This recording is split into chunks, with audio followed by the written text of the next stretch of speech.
we'll get after this. Now, I was joking about trigger warnings on the, tree getting knocked over and just snapped like matchwood by the elephant, but on impacts to wildlife and impacts to human recreationists as a function of wildlife, like bear maulings, for example, some of these images can be genuinely graphic. So if that is an issue for you, I will try to warn you before anything like that, but it's all right if you want to just close your eyes for a sec until that slide's done.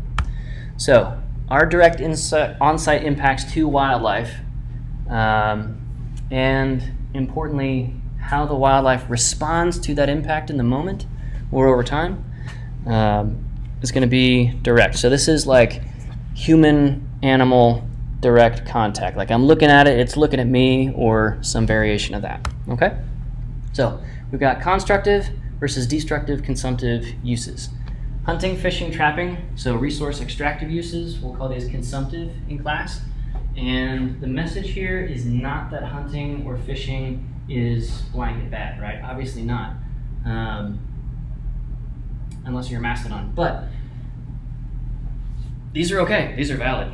And we have good systems in place with game wardens and check stations and all of that, hunting permits, tags, all of that, lotteries. We're good to go, right? But sometimes the consumptive use can be not so good. So let's take a look at that. Hunting and fishing impact is really important.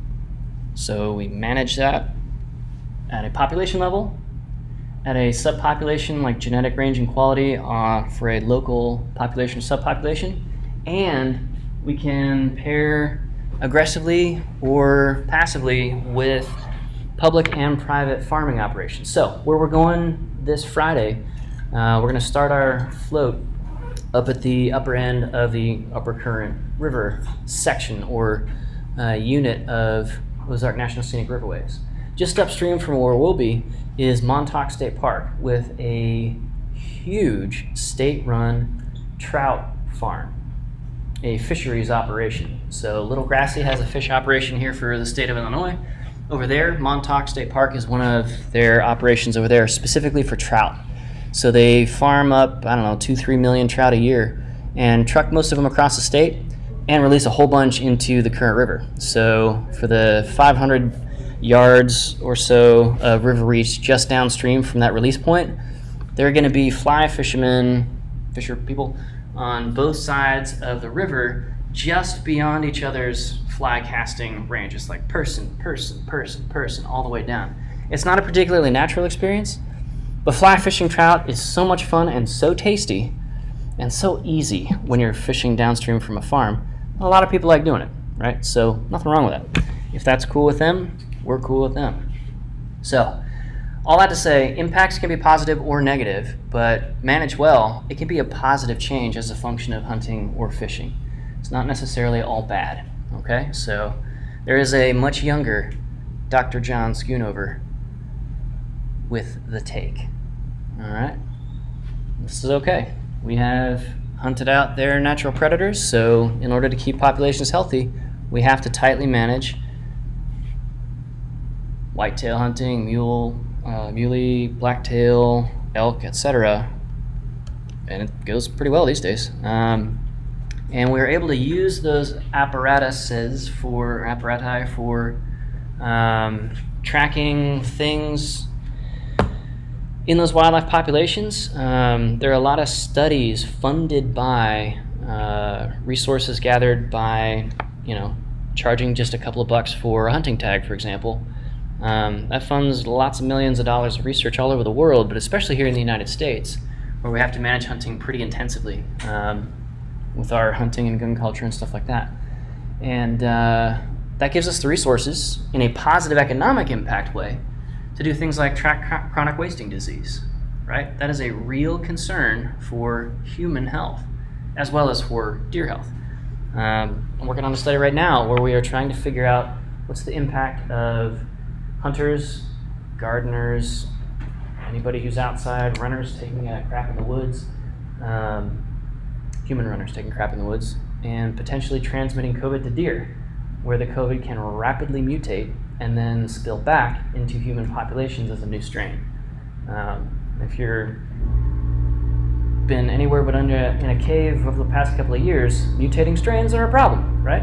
So this work is being funded at the federal level by the Animal Public Health Inspection Service, APHIS, which is an apparatus of the United States Department of Agriculture, to try and figure this stuff out. Because if hunters are sneezing or coughing while COVID positive, seropositive, onto deer, and the deer can catch that and send it back, upgraded and angry, then we really need to know about that, right? And so hunting is part of the way that those studies get funded. So we're all about hunting. We do want to make some notes here. This is less true now than when I first wrote this slide, but there's not a ton of studies on, a ton of very large-scale, highly controlled, well-designed studies on human-wildlife interactions as a function of recreation, right? There's a ton of like hunting-specific studies, but for everything else, there's MasterCard. No, there's a couple of researchers like me trying to do as much as we can, but there's only a few of us, okay? So we want to think about some of the things we're pretty sure of, but we just haven't had like a million-strong study to really confirm it and get the stats all beautiful like some of us nerds really like. So we're looking at selective and non-selective impacts. That is, are we impacting all of the animals, or is a certain subset of that particular species, for example, really under the gun? So trophy bucks, for example, would be a selective impact, right? If we high-grade whitetail near here, there's not going to be a whole lot of high-quality whitetail left after that high grading. So high grading is a term, for those of you not familiar, where you select the very best out of the population and everybody else survives to reproduce, whether it's in trees or in bucks or whatever. And over time, the genetic quality of that population or subpopulation lowers as you're removing the best from the gene pool. Okay, so that would be one example of a selective impact where we're paying attention to specifics and we have to work it backwards to what's the human reasoning or motivation or behavior that causes this selective impact to sort of needle precise get rid of the ones that are different in some way, okay? But every species impact dynamics, very different, right? Two songbirds might even be in the same family, but if they have slightly different habits or habitat needs, or they're regarded by humans differently, then the impacts from those humans recreating nearby could be really pretty different. So we don't want to draw too broad of conclusions from any of these. All right? One non-selective and selective impact is going to be unmanaged or poorly managed hunting or fishing, right? So this can be taking too many of all of them. This can be high grading the trophy specimens out. All of these we're going to know about it right away, and it's going to take a long time and a lot of money and a lot of work, a lot of field work in particular, to get things back to where they used to be. Now, in some cases, it's so bad that it's never going to get back to where it used to be. The American bison may be in that boat. So there are so few American bison left that breeding and reintroduction programs are having to kind of mix the bison low-key with cattle genes a little bit, because when we started this repopulation effort, there were so few, there wasn't enough gene diversity to prevent the very, very serious problems of inbreeding. Just kind of the way it goes.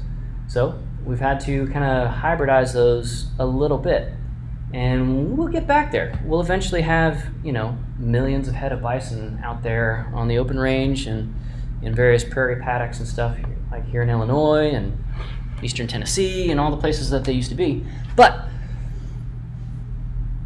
they aren't American bison, they're beefalo hybrids, even though they're mostly bison. Very, very carefully bred to not collapse under that genetic pressure.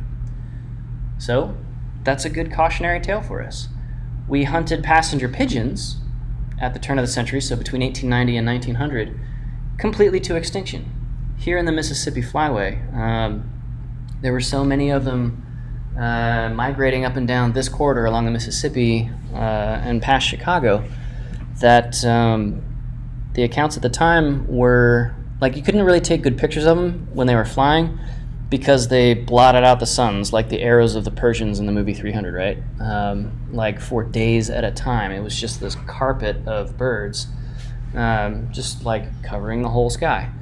And then we shot all of them to put poultry on the plate for places like Chicago before we had industrial level factory farming of chickens.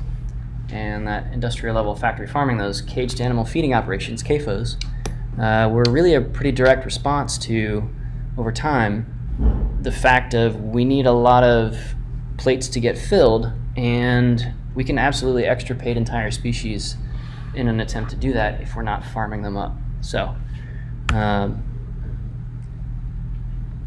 we can have all kinds of problems.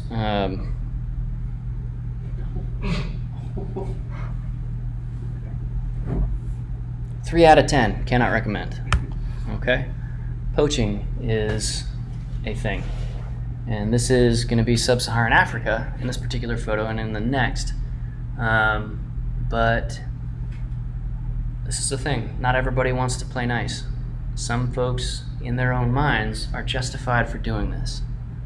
Okay? There's a reason that the game wardens in places like Kruger Wildlife Preserve are armed and they are authorized to kill. Because it's either the poachers or the rhinos in this case. All right, so next image is much the same. Okay.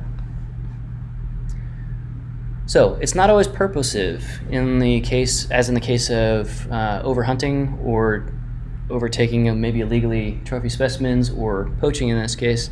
It's not always on purpose. Sometimes it is just bad luck, wrong place, wrong time. Yeah. So HPVs, hit by vehicles, kills millions and millions and millions of organisms throughout the United States every year. This is birds. This is a lot of deer, of course, and it's also some humans.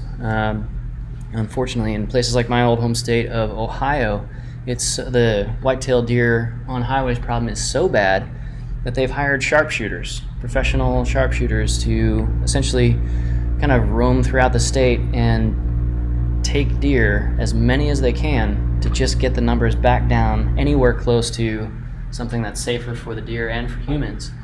And they have to do it. They're trained sharpshooters, typically ex-active duty snipers. They have to do it or be able to do it safely in like suburban context, like in neighborhoods, because that's where the deer are, right? There's tons of edge habitat where people are living and driving back and forth to work. So there's a lot to deal with that. Let's take a look here. So molestation is when somebody sees some cool wildlife individual and walks towards it or drives towards it or pulls out their camera for a selfie and moves closer. We'll call that molestation. There's direct damaging contact, like with the hunter throwing his bow at that bird in an attempt to immobilize it. That was just not a clean kill hunting shot. But some people will throw rocks at wildlife from the side of the road in your park because they're horrible people, I guess. And road hunting is going to be kind of filed under that. This is illegal pretty much everywhere, but it's so easy, and the perceived payoff is so high that this happens a lot. This happens so much that game wardens, even here in Illinois, have to get things like robotic deer decoys that move and flick their ears and stuff like that, so that the game warden can be, or the conservation police officer can be hiding in the foliage on one side of the road, the decoys on the other side of the road, person in what I assume is a pickup truck, not a Prius, but that's a stereotype, pulls up, rolls down the window, tries to blast the decoy, and then they get arrested immediately. That happens so much that they have those decoys. Like somebody's job is to make robotic deer. This is the world we live in, people. Wow, it's nuts. And then just accidental vehicle collisions, 1 million vertebrates a day. And finally, Visitors buy their millions at your park, right? So even if they're not doing any of these things, just their visible presence in that feeding habitat, for example, may or may not cause an impact. We'll get into more detail on that in a sec. Okay? So,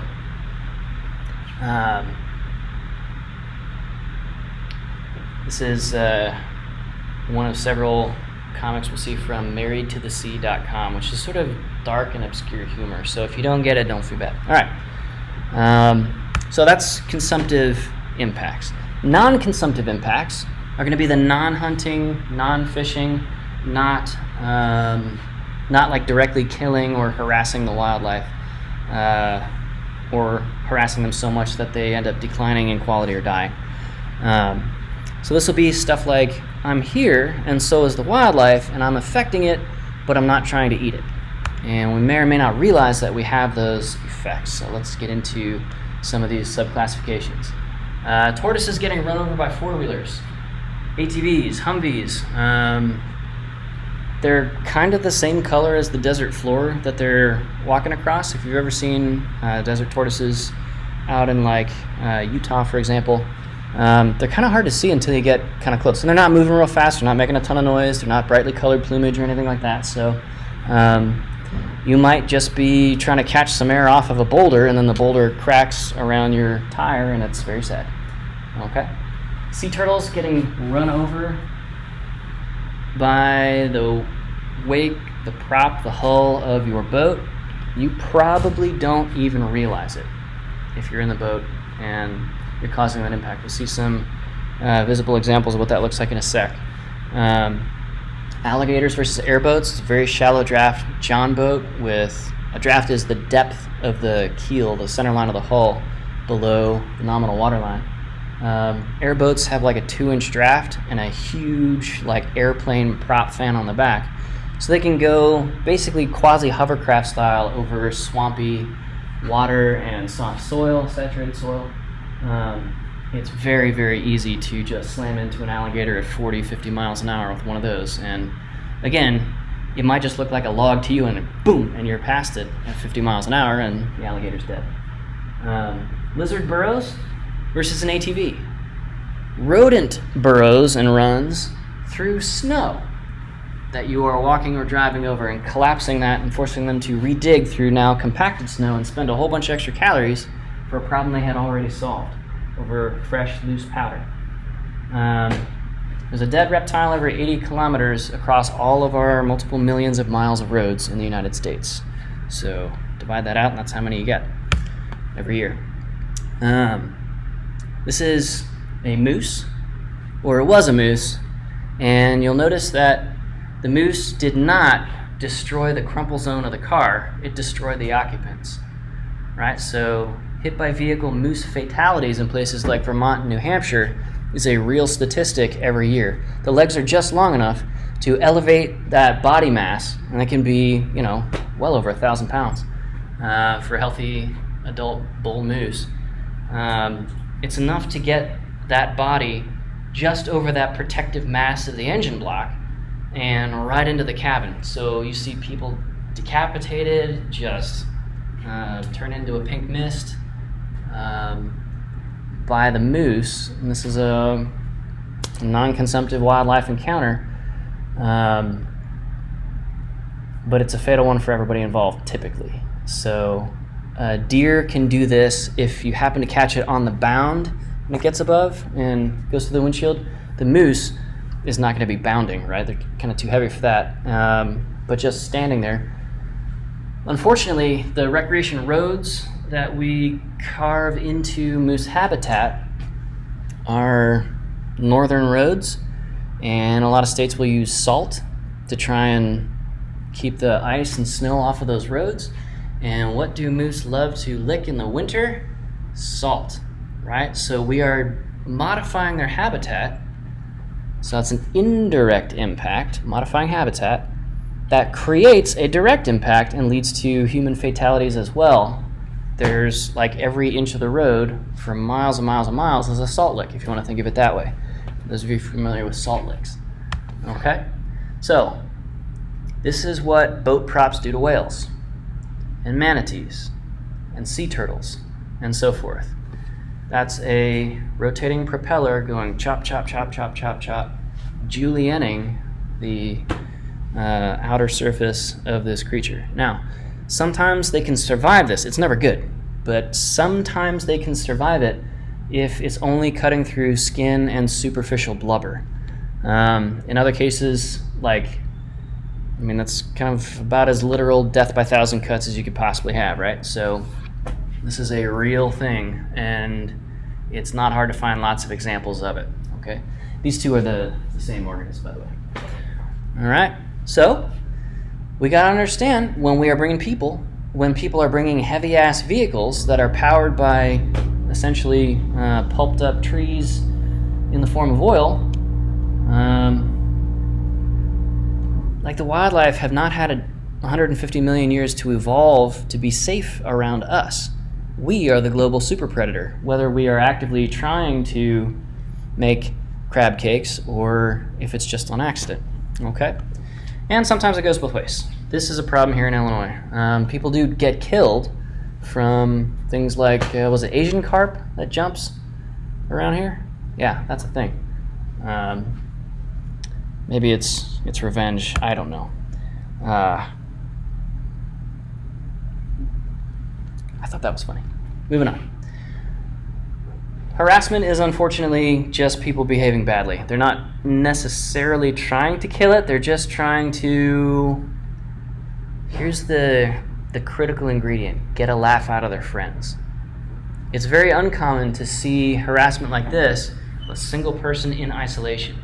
But you have somebody who is bored or intending to misbehave, to paraphrase the old sci-fi series Firefly, and add to that some people, or a camera, or both, and we get a lot of harassment going on. From pets, mostly dogs, harassment is a normal and natural hunting behavior from that dog's wolf or canid ancestors, okay? So you have people graffiti tagging dead whales, for example, because why not?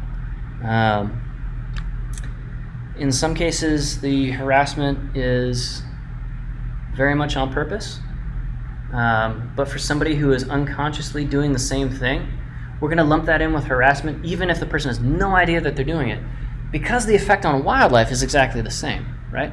So these particular waterfowl were just sort of moving along from one place to another. Not a big deal, not a huge impact.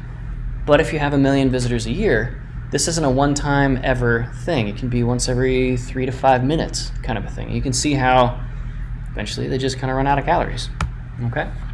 So sometimes the harassment with habitat modification, as in the case of fireworks displays at places like Disney, that's a real thing. So Disney has to do stuff like make sure there's not any migratory birds moving through their 365 days a year firework displays at one or several of the parks every single night, okay?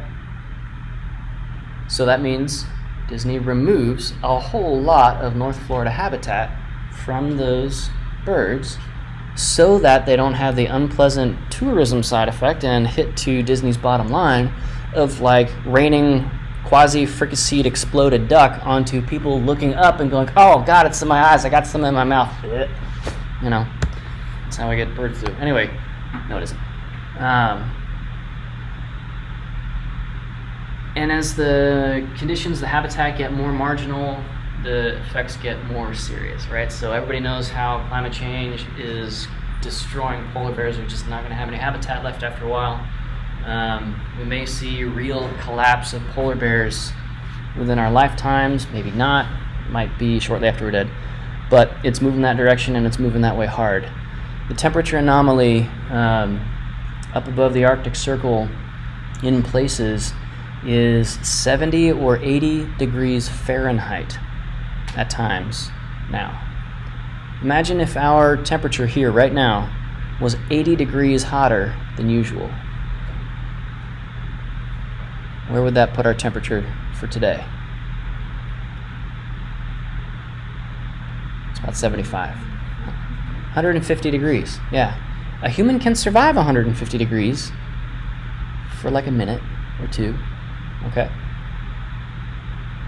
maybe several if they've got some protective equipment on, but if you're a polar bear and it's 80 degrees hotter than normal, well, it's not 150 degrees, but it's still 80 degrees hotter than normal, and that can lead to massive, massive, massive food source die-offs, for example, and shrink the ice caps that they are on and so forth as their key habitats. So we see, how many of you guys and gals know about the hybridization of polar bears with, anybody know? Grizzly bears, yeah. That's a thing now because the polar bears are getting pushed onto grizzly bear habitat, and grizzly habitat is expanding northward rapidly because climate change is more visible, much more visible at high latitude. Okay, so here's an example from summer camp. This is a whole bunch of people walking straight at a bull moose. On Monday we had that example of the bull moose feeding in Mather Campground, right? This was a separate trip, but a similar situation, except there were a lot of other people around, and instead of getting a super shaky long distance shot like I did, you just walked right up to it. And so you'll see one form of harassment, and this is weirdly not a one-off thing that happened one time and everybody was like, my God, never again. This happens regularly with bears and flatlanders moving into bear habitat to go on a family vacation or something like that with their children. There are lots of documented examples of people putting honey in their child's hand and pushing the child to the bear. Because Winnie the Pooh loves honey. Winnie the Pooh is a bear. And so this is going to be a really cool like VHS shaky cam video, right? And then everybody's upset when the child loses its hand. Okay, that's happened multiple times, I'm ashamed to say. So this, like, they're not slowly meandering towards that thing. Like, they're walking with real purpose and spring in their step. And that's bad, right? You saw briefly at the start of this video here, it's looped again. The elk is responding to their presence already. It's trying to leave. But an elk can't move very fast with a rack that size through fairly dense edged habitat of pinyon pine and juniper. It's fairly tangled, as you can see. So we're rucking up on an elk, and it can change direction and change behavior real fast. So this is called displacement behavior in the elk, and this is called stupidity in the human. All right, there's a cow elk, just kind of trying to stay out of the heat because at the Grand Canyon it gets hot. You may know that. And here's a bunch of people there are other people to my other side also approaching the cow. There's a shuttle bus stop right where we're standing. And so this cow is getting disturbed about every 10 minutes all day long as buses arrive about every 10 minutes. Okay, so it goes on and on and on. This was from that same year at summer camp when we went to Cumberland Island National Seashore. That's where this video is from. So this is a sequence of videos of people approaching feral horses. Right, these look like saddle-broke trail horses. This looks like Misty of Chincoteague. It looks like the Black Stallion. Nice. The wind is flowing through their manes and tails. The sea breeze. The ocean is to our backs. And this is so nice. And the horse is just trying to eat scrubby beach grass. So what happens? The horses go from alert behavior, stopping what they're doing, to monitor this person who's just got to get that video, and then they start moving away, right? This is harassment. Even though the person isn't trying to harass them, they're causing the same effect, okay? So this can also be auditory. This is why you are strongly admonished not to speak loudly and especially not to yell or use flash photography inside Mammoth Cave, because there are all sorts of very sensitive creatures in that fragile ecosystem. Same thing with wolves, okay? It can also be a thing because where your four-wheeler can't go, by God, Snow Machine treads could. So there are a couple of different companies making aftermarket modifications. You drive your truck onto these tracks, and then you drive the tracks, which are basically a tire-actuated treadmill. Pretty clever idea, I thought. But there's a whole lot of habitat under this snow, and a whole ecosystem of creatures doing just fine, thank you very much, that are getting run over and cut off from each other. This is a form of habitat fragmentation, right? Because that snow gets compacted down into ice. And all of a sudden they lose that whole section of their range on the other side of it. Okay? So, snowmobiles in places like Yellowstone, like we were talking about on Monday, we see them moving around more, spending calories to do it in the middle of winter. The deer density along the trails drops, so habitat quality within earshot of those trails. And these are loud vehicles in an otherwise pretty open environment, so the sound can go from valley to valley and exclude the deer and other creatures from even the next valley over from where the snow machines even are. They do return after you stops, but now they're traveling twice to get away from the snow machine user that may not even know that they're there because they're not in line of sight one valley over. And they gotta spend those calories to get back. So this is reflective of an incomplete habituation behavioral response of the deer. If we have a whole lot of snow machines acting in a very safe, predictable, and normally scheduled way, we can low-key train the wildlife organisms, some wildlife organisms, to habituate, to just stop caring about it because they don't have to care about it because everybody's being safe and predictable and well scheduled. But in this case, it's not that. It was infrequent. It was just whenever somebody had enough money to rent a whole bunch of snowmobiles and take their family out for the day and that sort of a thing. And so there wasn't a good transfer of habituation, and that's very, very bad. The fact that we get pretty terrible line of sight into glare-filled water surfaces means that we are causing absolutely tremendous impacts to freshwater and marine systems as a function of our recreation. If you have polarized glasses, it helps a little bit, but by and large, people aren't really picking where they're steering because they can see very well down into the water. The assumption is, I can kind of go anywhere, right? That's part of the fun of boating, but that's not necessarily reflective of the reality beneath the surface. So manatees, and this is viewing manatee through a polycarbonate plastic clear hull. Manatees are getting pretty wrecked, and so there are policies, there are laws, like you can't run certain kinds of prop boats in shallow conditions above a certain speed at certain times a year. But manatees, as a function of climate change and dredging and changing of the hydrologic regime, they're just not doing well. They're just running out of space as everything heats up.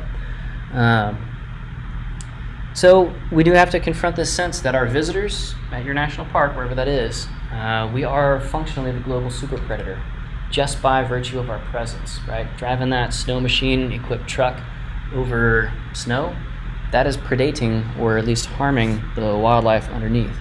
A few species are fairly robust to this, like dolphins, but for the most part, that's the exception rather than the rule. It's just why we have this section of this class, right? So we can have really cool videos like this, but for all of the other marine species in this particular bay, the motorboat's audio fingerprint, it's sound, it's noise pollution, right? A lot of that sound is getting transmitted below the surface in the form of prop energy or prop energy loss. And it goes for miles and miles and miles because water is a lot more dense than air. Sound transmits a lot farther. This is how whales can communicate from pod to pod across the entire ass Pacific and actually transmit vocabulary in the form of whale calls from Hawaii to the southern end of Japan's archipelago. Pretty cool stuff. But we're not thinking about that. We're just out for a cool day wakeboarding or water skiing or whatever, kneeboarding. And all of that audio impact, we're just not thinking about it, but the effect is real. Okay, so as we are entering their habitat, typically in directed and much faster than most other species ways in our vehicles, in a dolphin board like this, so this is like a battery electric or like a jet ski, jet engine propulsion system, we're moving real fast. So all of the other species present beyond dolphins and porpoises, they're going to see you as a dolphin or porpoise, or worse, something that's moving as fast as a predatory dolphin or porpoise, but that isn't a dolphin or porpoise. This is even scarier, right? Fear of the unknown is typically bigger than fear of something known. Better the devil you know than the one that you don't. So, yeah, our wildlife impacts can be, oh, it's totally benign. No, it's cool. We're just playing. But, enforcing a response, we're changing that behavior. We are bringing these animals into risky settings, typically over and over and over and over. Okay? All right, so let's end it right there, a few minutes early. We'll talk, or we'll resume next week, talking about bear jams and elk jams and caribou jams. And these aren't the tasty kind, these are the annoying kind. All right, so just as a preview for what those look like, this is at Rocky Mountain National Park. All of these vehicles are pulled off, dozens and dozens of them, to take a look at these reindeer or caribou. The caribou are just chilling. These are habituated. They're good to go, right? They don't care about the cars very much. They're still able to feed in their habitat. But now the hit-by-vehicle organism can be a human. And when it's your child, this is a very sad thing and 100% preventable. Okay? All right. Cool. Let's pause right there, and let's cover any last second or last